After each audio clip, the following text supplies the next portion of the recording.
Sadhguru Nath Maharaj Ki Jai, and welcome to Jagadambe Reads the Holy Books of India, Ramayana306. As you may remember, Hanuman had started his story for the monkeys.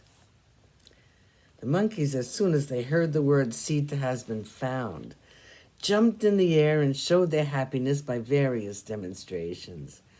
Angada said, "In this entire world, there is no one like you. No one can equal you in valor and might. You've crossed the sea, you've come back safe after succeeding in your task. Your devotion to our master is great.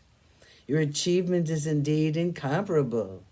The noble Queen of Rama has been seen by you because of our great and good fortune. Rama will soon be rid of his sorrow."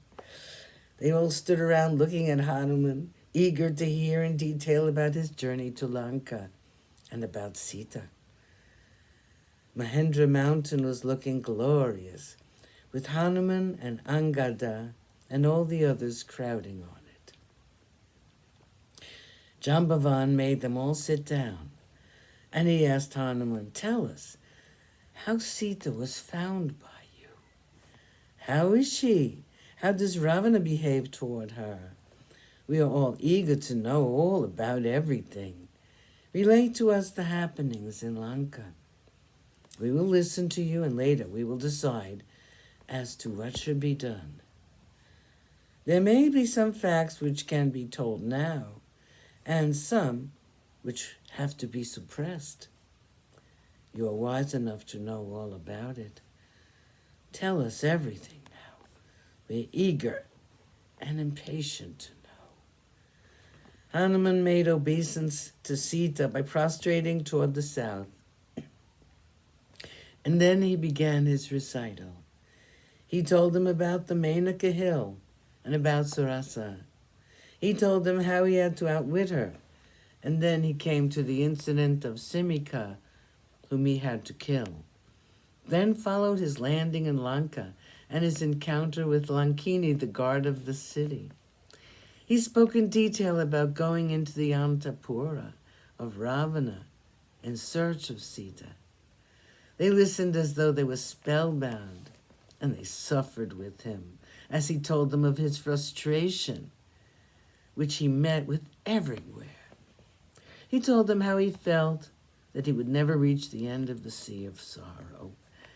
Then came the visit to the Ashokavana, which was the only place which he had not scrutinized. In the midst of that garden was a Shimshupa tree, said Hanuman. I sat on that tree and looked all around me. The moon had come up in the heavens, and I could see clearly. A short distance from there, in a temple-like shelter, I saw her. I saw Sita. In the midst of the Rakshasis, she was like a stricken deer surrounded by tigresses.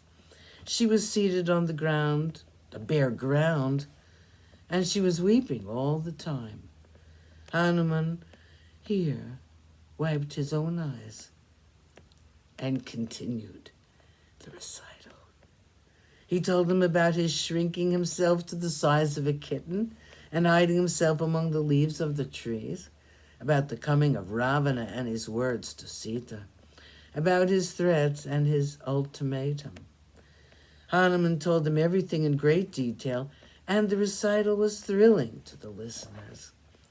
What had been abandoned as a hopeless task had been achieved, and Hanuman had saved all their lives. He recounted to them the dream which Trijata had spoken of, and about the despair of Sita.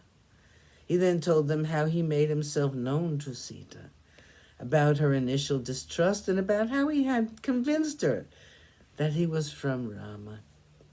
He was happy when he described in detail the several words he spoke, and which Sita had spoken, and how she gave him the jewel to be given to Rama in return for the ring. He came to the destruction of the Ashokavana.